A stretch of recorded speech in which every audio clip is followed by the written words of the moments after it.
particularly when in a place where there's stairs, because it takes twice as much to walk up those stairs after a buffet lunch. That mac and cheese was pretty good. We're going to go ahead and get this session started, and I thank you for moving with our time adjustment. We'll be moving back everything in about 15, 20 minutes. We'll try and make some time up, but we are going to, I think, start off with a really important topic, which is focusing on the accountability and rule of law, specifically talking about the issue of anti-corruption in the Bahamas and moving towards a culture of integrity. You'll hear the Organization for Responsible Governance and other entities talking a lot about corruption, and there is always this dilemma of how do you really gauge corruption, and how do you really determine how much the expenditures are, and is it real here? Transparency International says you're at this level, but when you do local surveys, they say you're at this level. But fundamentally, what I think we can agree is whether it be corruption, the actual incidence of corruption, meaning that it's happening on a day-to-day basis, or the perception of corruption continues to limit our ability to move forward. So when we look at a premise related to this panel, we kind of look at that corruption and the perception of corruption would cost the Bahamas hundreds of millions of dollars each year in wastage of government spending or loss of economic opportunities and reduce compliance by both the public and the private sector. In Transparency International's Caribbean Corruption Barometer in 2018, which was done with the Citizens for Better Bahamas, the Bahamas came out as the highest place in the region that people are asked to pay that people are paying a bribe without being asked. So they're not being solicited, they're just showing up, handing over the lunch money. So it tells you that we've ingrained this concept that this is how the system works. And that limits, obviously, governance in a critical way. So the question then becomes, how do we move towards a culture of integrity and then reduce the incidence and improve the perception of corruption in the Bahamas? Today we're joined by some very, very dynamic speakers, very excited. We have, I think to date we can speak to her as our participant coming from the longest distance. We have at the support of the U.S. Embassy, we have Nicholas Sutter, who is from the National Center for State Courts. And she's a world-renowned expert that's going to speak to us a lot about the justice system and how to ensure that it is as clear and above board as possible. We also are joined by Sloan Smith, one of our very ardent media representatives, who will talk a little bit about the media's role in ensuring and driving a different culture. And then finally, we'll be joined by Mr. Thompson, Roger Thompson, who is the Director of Legal Office in the Royal Bahamas Police Force. And Director Thompson has had a storied history within public service in the legal side of our entity and can speak to what kind of mechanisms we have in place to ensure that those things that we need to trust most, namely our police force, are doing things in a way that we can be comfortable and trust in. And fundamentally, that becomes, I think, the measure that we need to look at. It's hard to establish how many dollars have been lost. It's hard to establish exactly where we fall in a rank of the world and what that means. There's a pride in saying we're the least corrupt in the Caribbean, but I don't think it tells the full story.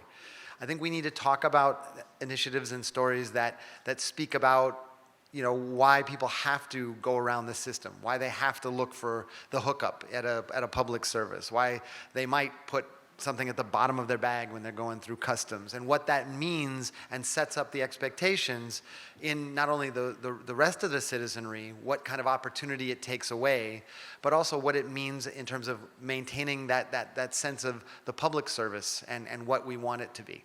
So I think we can open up for some real talk as we go forward. We'll hear our presenters, and then we'll get into some questions, and I think this becomes a good place to start. Thank you. So starting us off, if we're able to do this via technology, Don, are we good to go? Not sure, yes? Right. Oh, 1 minute.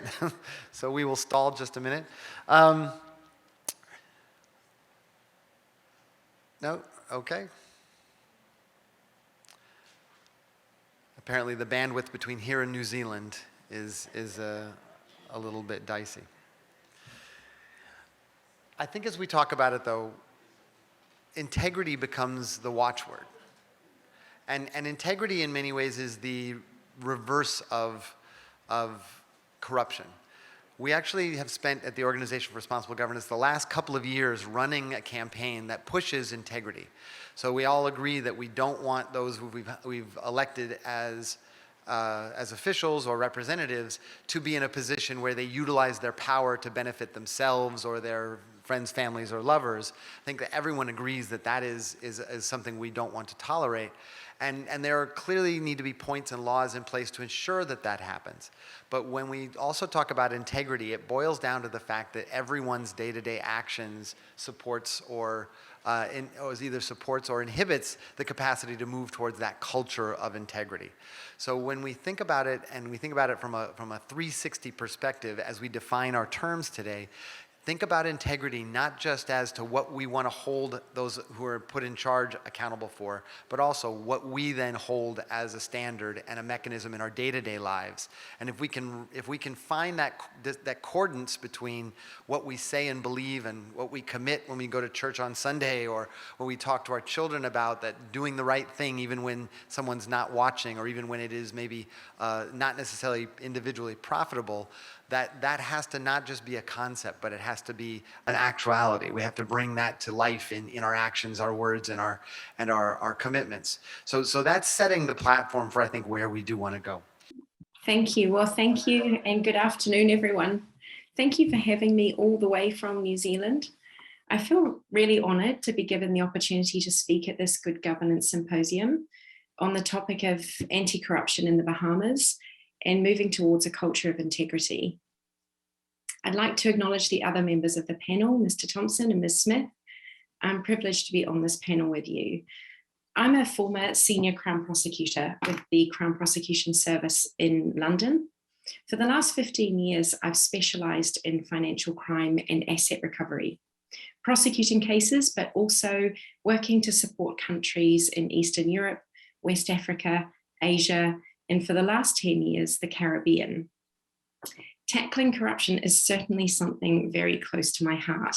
And I'm going to be speaking today from the end of the process, if you like.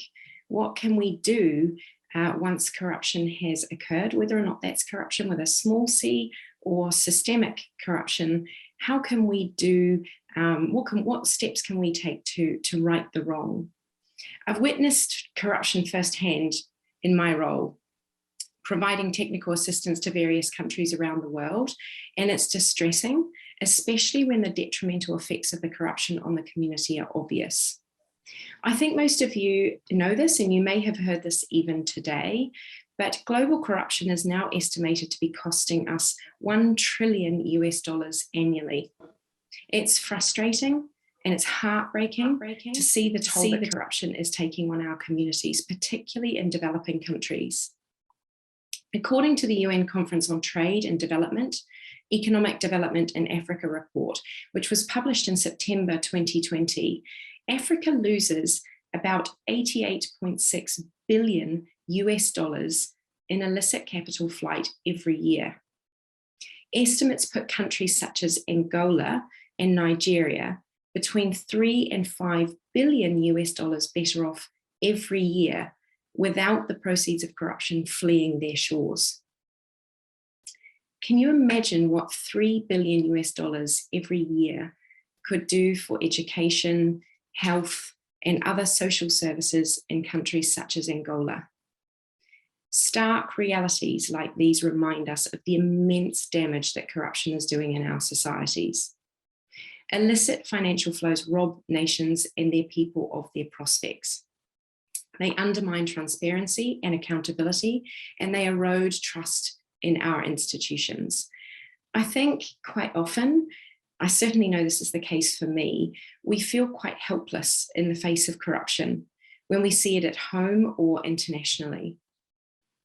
I never used to view the work that I was doing, that we were doing in asset recovery as a legitimate means of tackling corruption. We've historically viewed asset recovery as a way to counter serious crime, and in the Caribbean especially, the focus has been on counter-narcotics. In the last few years, I've become increasingly convinced that actually civil recovery, and you may know civil recovery as non-conviction-based forfeiture, is one of the most powerful and overlooked anti-corruption mechanisms in our toolkit. It provides us with an avenue of redress because it permits us to identify, freeze, and ultimately recover property that we can show has been obtained through unlawful conduct of almost any kind, whether or not that's drug trafficking, human smuggling, fraud, or corruption.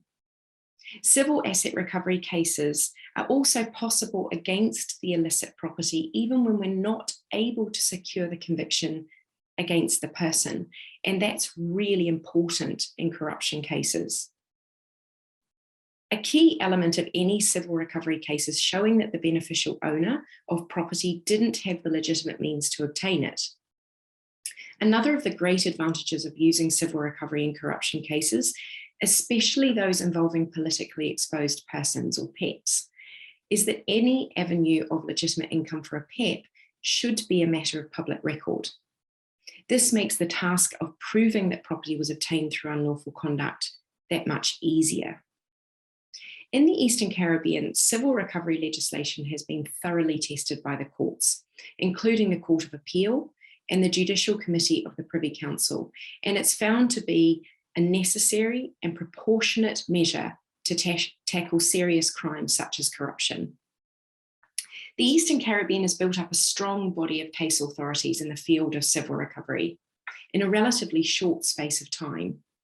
And this case law will ultimately benefit the whole region as it demonstrates that the Caribbean is becoming a global leader in this field. The beauty of all asset recovery is that it gives us a chance to right the wrong. Recovered proceeds can and should be directed back into our criminal justice agencies and communities in a positive way. St. Vincent and the Grenadines has legislated that recovered proceeds must be paid back to all criminal justice agencies, including the police, financial intelligence units, Coast Guard, Customs and Excise, the Office of the Director of Public Prosecutions, the Attorney General's Office, and the courts. It's also used to resource social programs, such as drug rehabilitation and education programs. Asset recovery fulfills the twin goals of justice and development. It makes sense that we invest our time and our resources in asset recovery efforts as a means of tackling serious crime, including corruption, and at the same time, achieving positive social change. It's important to note that civil recovery is not just essential to addressing crime and corruption at home.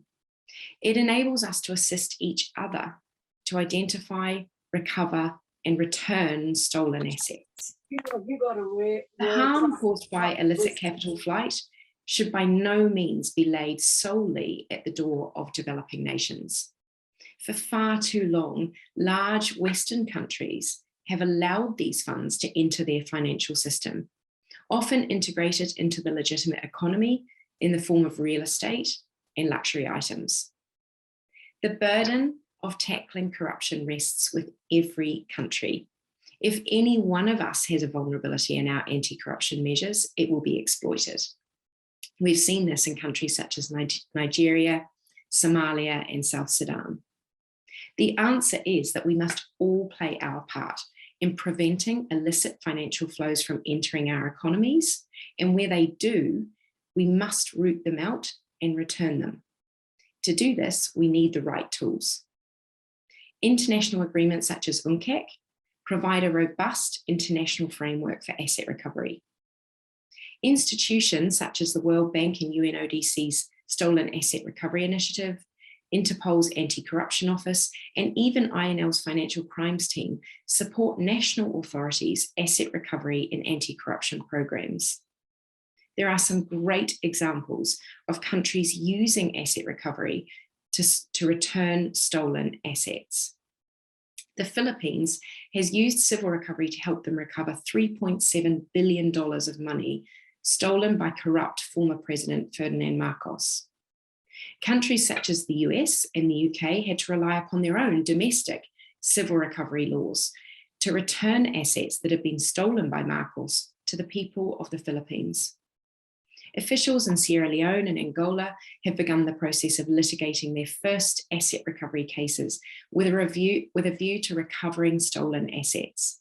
Some countries, such as Mozambique, are passing laws extending their capability to recover illicit assets, while others, like Kenya, are confiscating assets at an increasingly rapid pace. Great strides have also been taken in the Caribbean to strengthen asset recovery. To date, $65 million has been frozen in the Eastern Caribbean, 59 million of that being the proceeds of corruption. The Bahamas has introduced robust conviction and non-conviction based asset recovery tools, and recently detained significant amounts of cash that's suspected to be the proceeds of crime. You're among a group of nations who are world leaders in this area. But in the face of the spreading scourge of corruption, the time has come to use the tools at our disposal to even greater effect. The World Economic Forum suggests that nations aiming to elevate asset recovery efforts will need to invest in 4 key areas. The first being increased money and manpower for the investigators and the prosecutors responsible for conducting asset recovery cases. The second is better interagency coordination, and this may ring a bell with anyone I'm speaking to from the criminal justice sector, but not just between criminal justice agencies, but also between investigators and agencies tasked with managing and realizing recovered assets. The World Economic Forum suggests stronger legislation, which allows countries to freeze foreign assets suspected of being illicitly gained. And finally, more engagement and support for ways to share in information and evidence, such as the World Bank's Global Asset Recovery Forum and smaller regionally focused forums such as the ARIN Carib. Of course, these investments are costly, especially for our smaller jurisdictions. But the more criminal proceeds we recover, the easier it becomes to invest in these critical areas, and the stronger we become as nations and as international community in our fight against corruption. I want to thank you for letting me start this panel off. I hope I haven't gone over my 10 minutes, but I will hand back to you, Matthew, and welcome any questions.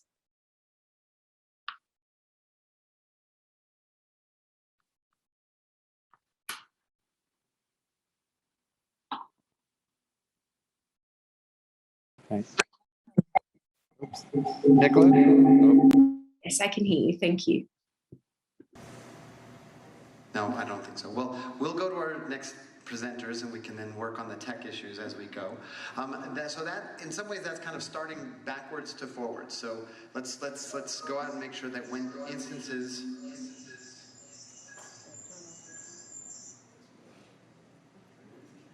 So that when instances of corruption have happened, that there are significant and public consequences. Then now go a little earlier in the process. So how we're determining whether corruption is happening. And one of the biggest vehicles and most powerful resources we have is the media. And so I'm very glad to welcome Sloan Smith, who's agreed to come and speak as a media representative and give us that angle on the issue. Thank you, Sloan.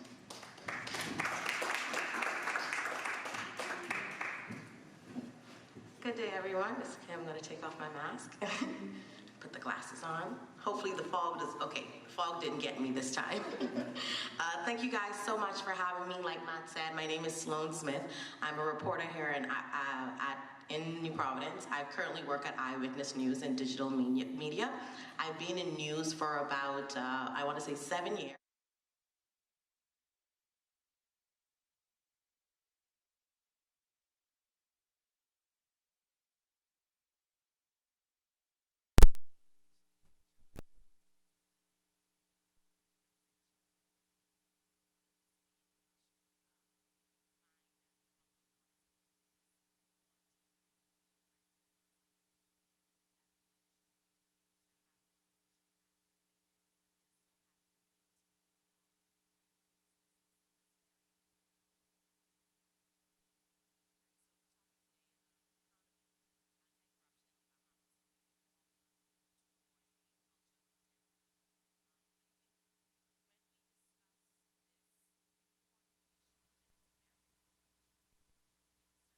impacts our everyday life, even though we don't really realize it.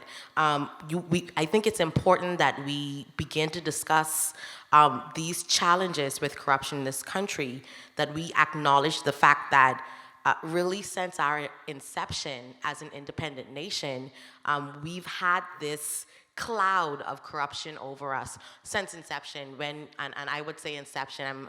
I'm not the youngest person in the room, but I'm definitely not the oldest in the room. So when you think about the Bahamas being an independent nation in 1973, and just somewhat 3-4 years later, we have a commission of inquiry questioning our leaders about corruption and the way they're running their country, you have to beg the question, well, did it just start 3 years earlier? How do we kind of identify these issues? We saw the Bahamas being a nation built on freedoms and democracy, with a hope for equality, rights, and access to quality living for all Bahamians. But for some reason, somewhere along the way, we kind of got lost. And I guess in order for you to move forward, you essentially have to look back. And so when you see issues like a commission of inquiry coming in so quickly into our history, you realize that over time, we've built this institutionalized corruption or perception of corruption. And then you have the issue of political mischief, the party politics, the cronyism, and then, you kind of have to stop and ask, why is this happening and how do we address it? And it's a perennial issue that essentially if we don't address it now, it's going to be a greater issue in the future, because you have the social issues that continue to build on top of these corruption issues that are occurring at every levels of society. So then you realize that there's a delayed action. We've been seeing these things happening for nearly 50 years in this country, but there's been no change, there's been no shift. There's been discussions, there's been acknowledgement, and it seems as if there's a common knowledge or a common acceptance that, you just go day as day and you just figure it out along the way. But essentially, like I said, there has to be a stop, a reflect, and a plan to move forward. When you look at that delayed action, you realize that you have successive governments saying, we're going to implement these policies, but you've had governments from the 2012, 2010 promising a Freedom of Information Act that has yet to come into effect. We had one version in 2012, another version in 2017, and just now in 2022, we're seeing, finally the opening of a FOIA office with a FOIA commissioner, which is great, but it took us 10 years to get here. And that's half of my life. So, how much longer can we wait? We can't wait for another 10 years, because if you listen to what Matt said earlier, each time we push this can down the road, we're losing millions and millions of dollars, which is impacting our economy, it's impacting our development, it's impacting our socialism, and how we move forward to a developed nation. And so we look at that as the problem, How do we really move forward? What are these prevailing issues that limit our national progression in anti-corruption? A history marred with the perception of corruption, a system ripe with opportunity, and essentially an electorate that doesn't feel protected. And that's where the media comes in, right? They've essentially adapted. They don't feel like there can be a change, and in some way, they're benefiting from it. You had Matt just give the example of you go into a government office, and if you want something done, then automatically, let me tip for it, and I'm going to get what I need. But the issue with that is, it shouldn't have to work like that way. You shouldn't have to tip someone in order to essentially get them to do their jobs. That's the reality. And if there were fail-safes in place, then this wouldn't need to happen.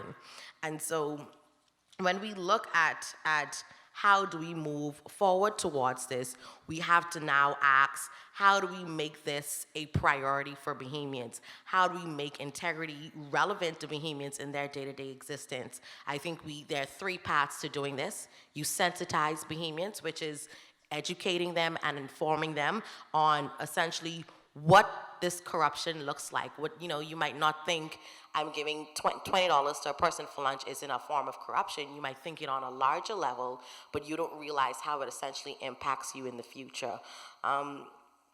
When you look at the level of tolerance that most Bahamians would have for, you may hear in the news that maybe some money went missing from this agency or money went missing from that agency, it feels as if there's a disconnect.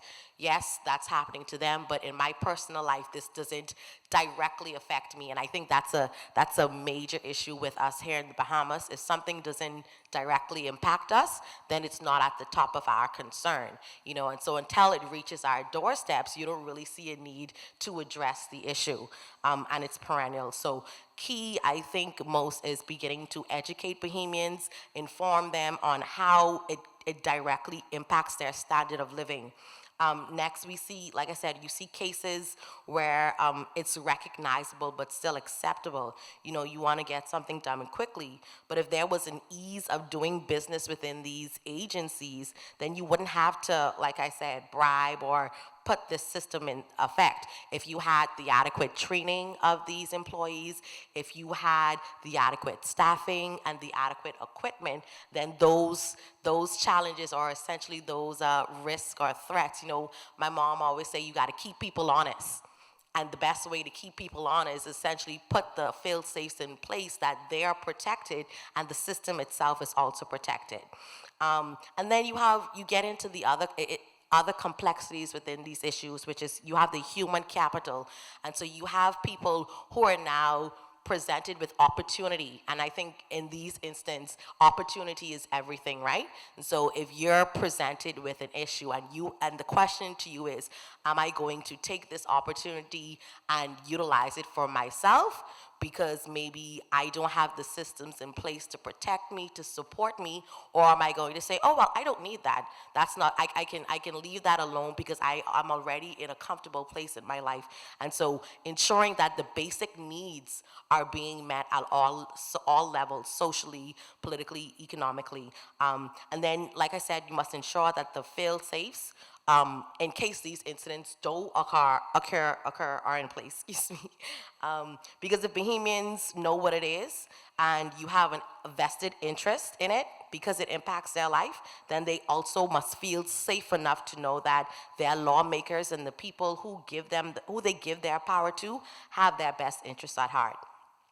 So so the incentive in how we make Bahamians, prioritize integrity, we sensitize them. That's by educating and informing them.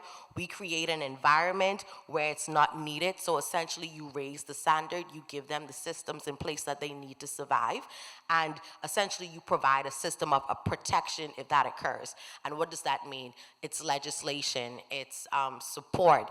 It's protection in terms of whistleblowing, and they can know that if they do come forward, that they won't be victimized in the end.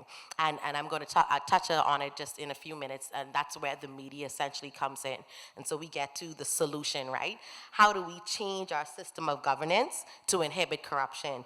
I think similarly to the way you give Bahamians the incentive, you have to now give these organizations, the governments, the politicians, and the people who are essentially making the laws and putting in place these fail-safes for us, you also have to give them an incentive. You have to take away the opportunity from them, whether it's, in the way that they award contracts. Now you have the Procurement Act, which puts a process for you to do it. So now you don't have the opportunity to give a contract to your friend or your family, because now you have to go through this system, go through this process, and it protects both you and protects them and essentially keeps everyone honest.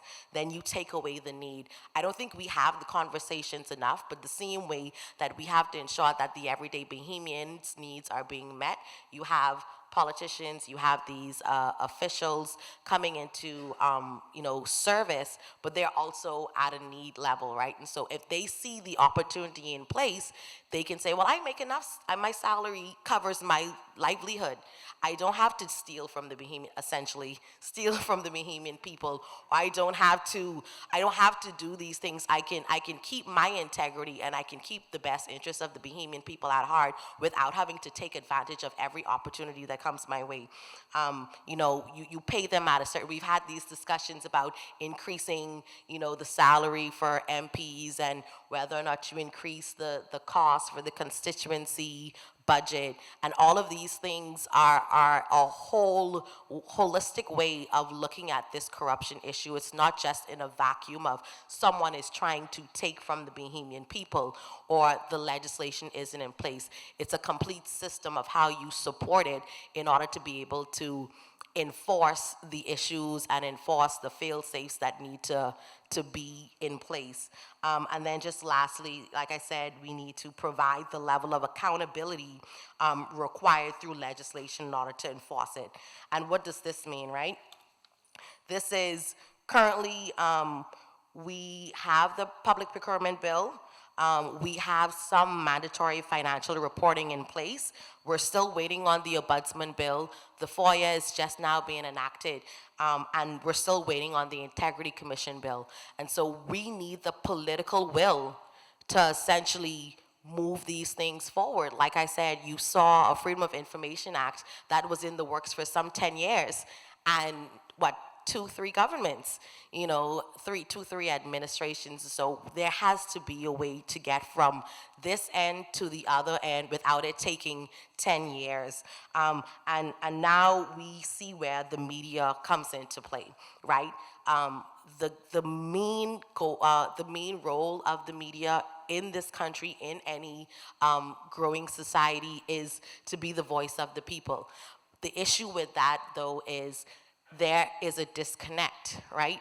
In order for us to be the voice of the people, we need the people to come and talk to us, partner with the media, partner with us and be able to let us share these stories. The way we get the information out there, the way we bring attention to these major issues so that governments and legislators can respond is by sharing stories. And so when you have members of the public who are afraid to come forward because they feel as if they're going to be victimized, the story's going to get there, my name is going to come out, I'm not anonymous anymore, then they step back from bringing their story to the public because they don't have the protections in place. And so how do we put in these feel safe? We must ensure that the public feels comfortable, we must ensure that they feel protected, and we must ensure that when it does come to light, they don't fall to victimization, because at the end of the day, they are also thinking about their everyday needs. And I say that to say we have media houses in this country, we have reporters in this country, and our inboxes are open. Our, what they call the political trash cans are open. And if you are seeing challenges within these industries, within these areas, they need to be called out. But before we can get to that point, these people have to feel protected. Thank you guys so much for your time.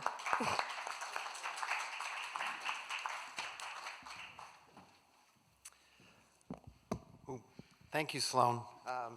I think that's a pretty convincing argument. I want to just pause as we do this for a quick protocol. I wanted to welcome Minister of Education and Technical and Vocational Training, Glynis Hannah Martin. Thank you so much. Also, our former leader of the opposition, Loretta Butler Turner. Thank you very much.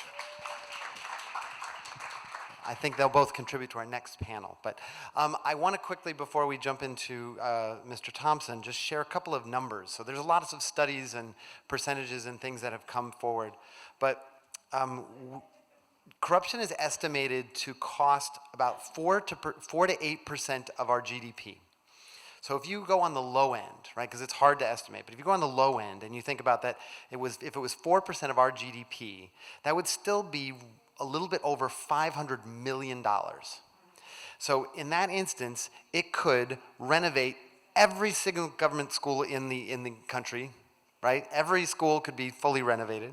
It could pay the arrears for every Bahamian, all of us that have an outstanding electric bill 3 times over.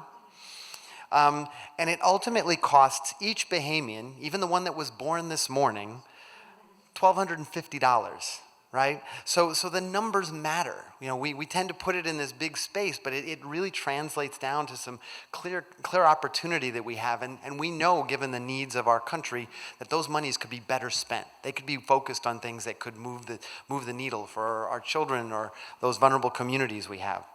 But similarly, although one in 5 people have talked about having paid a bribe in the last year, we do see that 85% of Bahamians do believe that citizens can make a difference.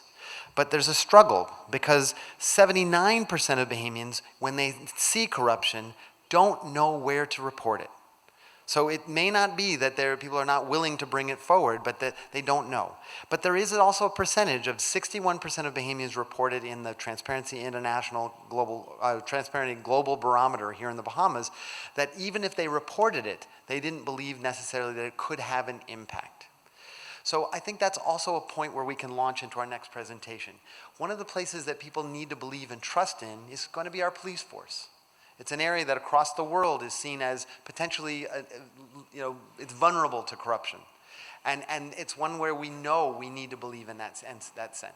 So Director Thompson is going to speak to us a little bit about some of the things that they're working on now and things that they're doing to make sure that this is a very integrity-based organization, and that it then instills and builds trust within the public so that we can identify this. Director Thompson?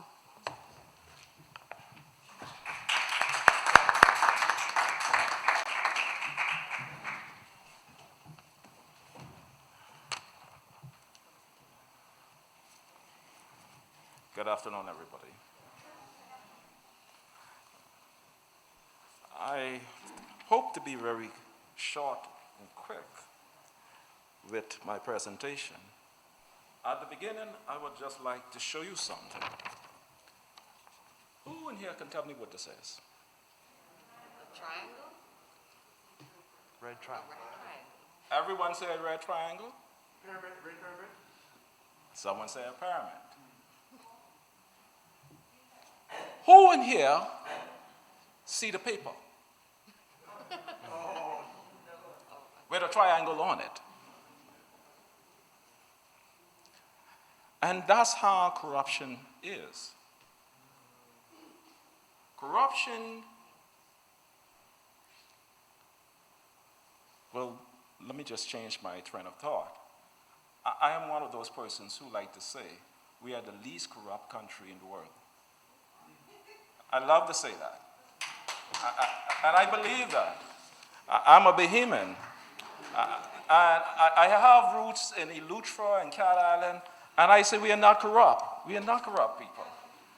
We are not. And that's my story, and I'm sticking with that. But even if you have a little bit of corruption, and you don't deal with it, you stop seeing the paper and start seeing the corruption as normal. I hope you catch the point with the triangle. Nobody hides. Well, I'll say, I remember what I said at the beginning. I want to say we are not corrupt. We have no corruption in this country. That's what I want to say, and that's what I truly want to believe. Amen. Yes, amen. No one hides the most expensive item they get from Miami to the bottom of their bag when they come through customs. We don't do that. We don't tip custom officers money in order for them not to check our bags. We don't do those type of things. We don't go to the back door and purchase our driver's license. We all take an exam. And certainly, no one tipped the BC man to keep our lights on. That don't happen in this country. So my story is corruption does not exist in the Bahamas. That's my story. See, public officials, public servants, they are entrusted with the authority to make decisions on behalf of the Bahamian people. And that is a normal part of their duties. So why we want to call them corrupt? I'll tell you why. When a public servant uses their office and make a decision for personal gain, that is corruption. And that's why I love this move of anti-corruption, because all we are really asking public servants to do is to be honest, to be fair, and trustworthy with their office. Isn't that fair? We just want fairness. I still say we are not corrupt. No corruption here. Corrupt practices, because I have to talk about it from the police point of view, because I've seen it. It can be very stressful to victims of it, and it can undermine the spirit of fairness in any country. Imagine standing on the line to road traffic for hours in the hot sun, sweating for hours. You're doing it the right way. And while standing on that long line, let me put a disclaimer. I'm not saying this happened at road traffic. I'm just using that as an example. Yes, just clear that.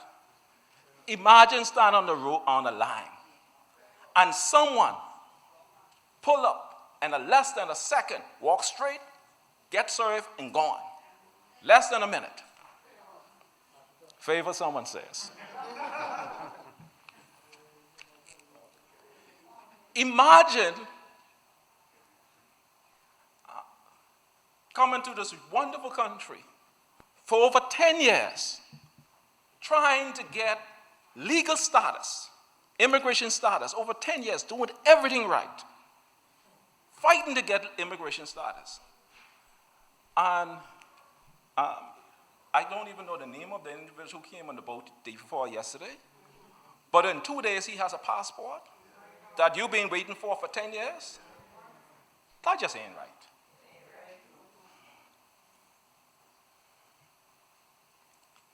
It is behaviors like these that can discourage victims, because I'm telling you they're victims, from honestly investing in this country. But I would say, fortunately, the Bahamas have a number of laws, and I thank the lawmakers that I see. I honor all of you. All of you. I think you are wonderful women who did marvelous things for this country. I recognize both of you that I see. But I thank you, lawmakers. Oh, I missed one. Yes. My apologies. Senators and ministers. Yes, my apologies. Yes. But the Bahamas has done well. We have a number of laws to combat corruption. The penal code, we have stealing laws, stealing by reason of employment, stealing by reason of service, fraud, fraud by false pretenses. For instance, you get a quote for $5 to purchase a stapler from public funds, but conspire with an employee at the company and alter the quote for $10. And then when you get the purchase order, because you know that the government give you purchase orders, when you get the purchase order, the employee and you split the other $5 between the two of you. That don't happen. Everyone agree with me? That don't happen here. Never happen. Never happen. Or you alter the payment due date on a bill for the purpose of postponing the time that you have to make your payment. That don't happen. But I'll tell you, because I'm talking about laws, we have the penal code. Even in the Criminal Procedure Code, Section 270. It allows the court to make seizure orders of property which was proceeded of an offense. I'm giving the section for those in the legal field. We have the Proceeds of Crime Act, where seizure orders can be made, forfeiture orders can be made, confiscation and destruction of property orders can be made. The Bahamas have a number of laws that can be utilized to stamp out corruption. The most common legislation that is used to combat corruption is the Prevention of Bribery Act. In general, if you offer money to a public servant, or the public servant accepts money from you in exchange for some benefit, that's bribery. It's an offense that can be punished before the courts. Let me give an example. I don't want to hit immigration too much, but I'm just going to talk this very quickly. Imagine you have an ex-husband, and his work permit expired. And you have a friend down to the immigration office. You want to get that ex-husband of yours for whatever reasons. And you give your friend a little something. Say, make sure he don't get that work permit renewed, because I want him out of this country. That don't happen, but if it does, that's corruption. But it doesn't happen. And I'm not saying custom officers does this, but imagine a custom officer get a little tip from you, and as a result, refuse to search your container, but who knows what inside it? That doesn't happen, but if it does, that's corruption. Imagine a police officer, because I have to talk with the police, legitimately stopping you for a traffic offense. But instead of giving you a ticket, he asks you for a little something. That doesn't happen. But if it does, that's corruption. Even if you're angry with your neighbor or someone else, I'm going to talk about VAT right now, or real property. Let me go to real property. And you know someone who does the assessment. Say, listen here, let me stick it to him. I want you to go to his home and assess his property above a certain value to make him pay. It doesn't happen, but if it does, that's corruption. I will tell you, almost any instance, of alleged corruption in the Bahamas, there's a legislation that can tackle it. Almost any. I mentioned some moments ago, we do have the Freedom of Information Act that came into force on the 1st of March, 2018. I have a copy of it right there on the table. And I also have a copy of the Public Procurement Act, 2021. I also have a copy of that on the table as well. As a result of the legislation that I do see and the experience that I have in the Office of the Attorney General, I also see another great legislator in the room. And so I say, my hat's off to you, sir. I would say, I don't think our biggest issue is legislation. I heard someone say enforcement. I don't even think our biggest issue is necessarily enforcement. I believe our biggest problem is the lack of witnesses who are willing to tell the story. The problem we have is that nobody wants to speak up. Nobody wants to come forward and give a statement. Nobody wants to go to court and testify. If we really want to deal with the corruption problem as a community, We got to be willing to tell our story of what we saw. Report it and testify. And some people might say, hey, there's no protection. We have crime tipsters. Report it to crime tipsters. And there's also a legislation which is in place where an application can be made to conceal your identity. I know some of persons in here are familiar with that. Yes. Yes. The identity can be concealed once you're willing to be a witness for a crime. So my job here right now, I believe, is to invite persons who are hearing me under the sound of my voice. If you see a corrupt practice, you see a crime, report it. Your identity can be concealed. And there are mechanisms in place to actually protect you. Unless I could be further. No, we can jump right in and do one question for the group, if that's okay.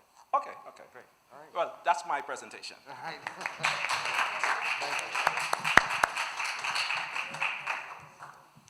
Thank you, Director Thompson. I do think, and we have, I know we've kind of exceeded our time, so we're just going to leave a chance for one or two closing questions from we have a lot of feedback coming from the Zoom audience. But I do think that as we talk about it, we have the structure legally, we have the potential for enforcement, but when folks are asked, they still don't identify this either as an issue because it's a functional response. You know, we've talked about the fact that if somebody who's working, they have an hour to go and get something from a public office. They walk in and they see that long line. How likely are they to have to sit and wait in that long line when there's a boss that's waiting for them that says, you got to get back to it? So we also have to look at our structures and how they're set up, because sometimes these actions are a functional response. People put things in the bottom of the bag because they don't necessarily believe that that money that they're paying is going to do the types of things that they would need as citizens to achieve their dreams. So we have to balance that, and I think it requires, just like we're talking about this whole day, all the sectors working together to say, if we want the same objective, we know these laws are in place. We know there's enforcement systems, but we also have to make them as accessible, as safe, and as comfortable as possible so that we can gain the greatest result. Formally, I want to recognize Minister of Works, Alfred Sears. Thank you so much for coming today, sir. I apologize in that each of our sessions is going a little bit longer, but I think it's good in that we have lots to say. And I think that each one reflects that it requires this as a beginning of our conversation, but we need to spend more time on it as we go forward to make sure that it doesn't keep coming up. I'm going to just take a few minutes more just to give a couple of questions. Nicola, I'm not sure if Nicola is able, are you able to hear us, Nicola? Great. She's not, I think we're able to hear her, but I'm not sure she's able to hear us. Let's see. Yes, okay. So Nicola, what you talked about as a potential opportunity to really make a dent on those that have committed corruption and getting back those resources as a national asset for reinvestment, where do countries typically start? Like, where's the beginning point that the Bahamas should really, what we should be doing now to make that a reality? Bahamas has already made a start, and as Director Thompson has said, the laws are in place. And I think for me, what we see globally and what we've seen in the Caribbean is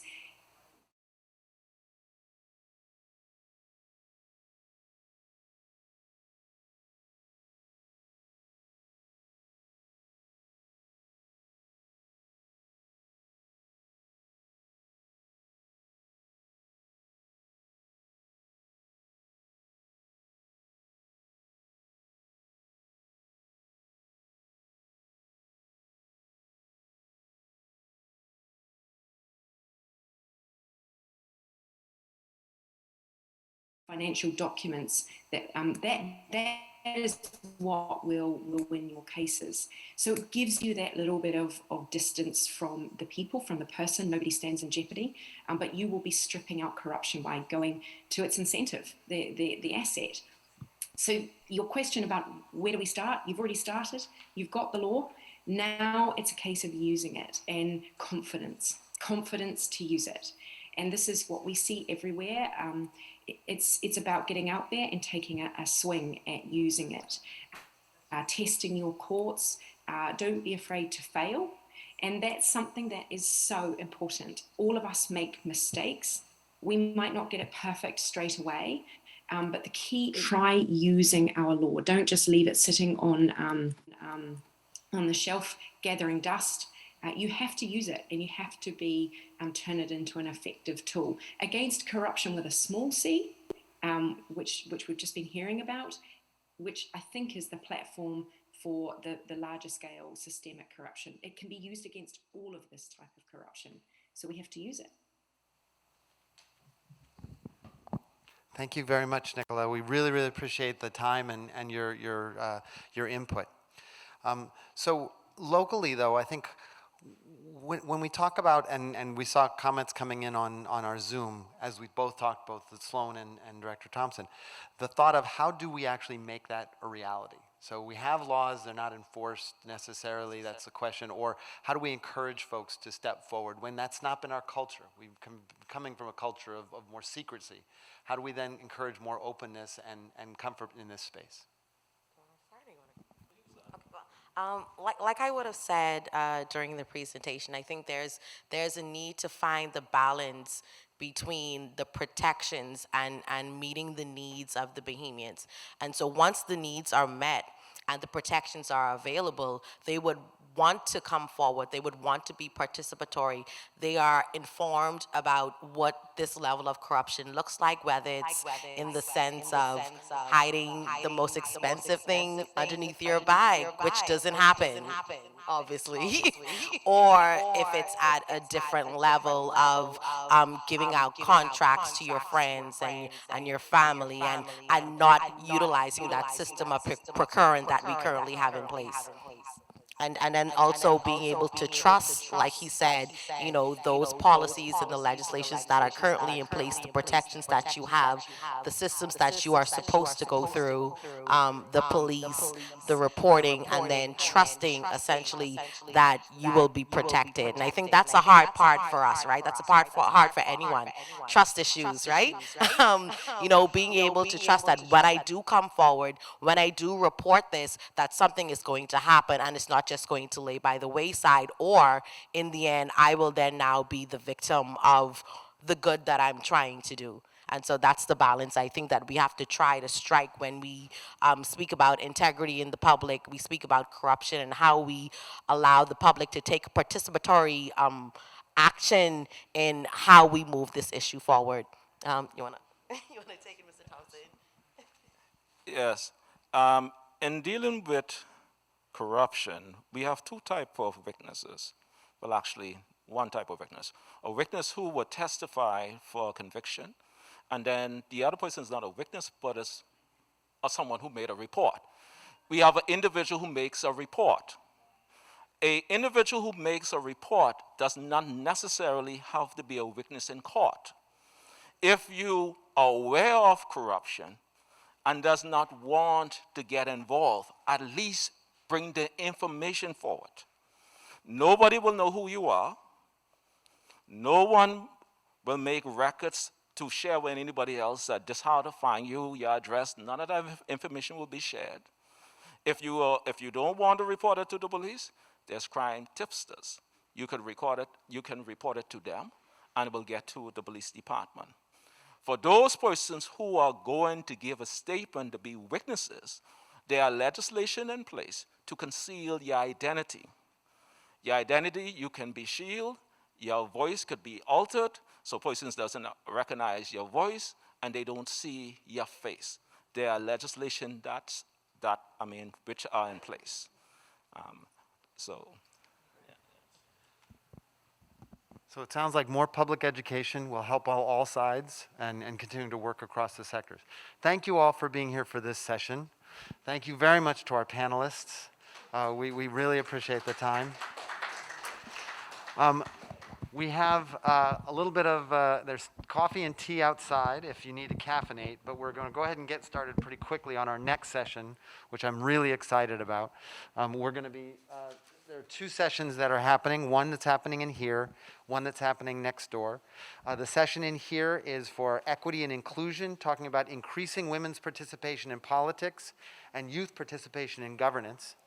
And we will have former opposition leader Loretta Butler Turner speaking, Alicia Wallace from Equality Bahamas, Charlene Paul from Caribbean Women in Leadership, Tate Adderley from the organization Responsible Governance Freedom Schools, and then next door we have a panel on structures of consultation with government, where Vanessa Clark, our communications coordinator, will be leading Mr. Forbes from the Parliament of the Bahamas, Stacey Moultrie from a consultant group working with Global Ports Holding, and one of the gentleman from the Chamber of Commerce. So and the Minister of State for Agriculture and the Environment, the Honorable Basil McIntosh. So we're looking forward to both sessions. You can choose which side you'll be on, but it will take probably a 5 to 7 minute break. Get yourself something to drink, and then come back on. Thank you so very much.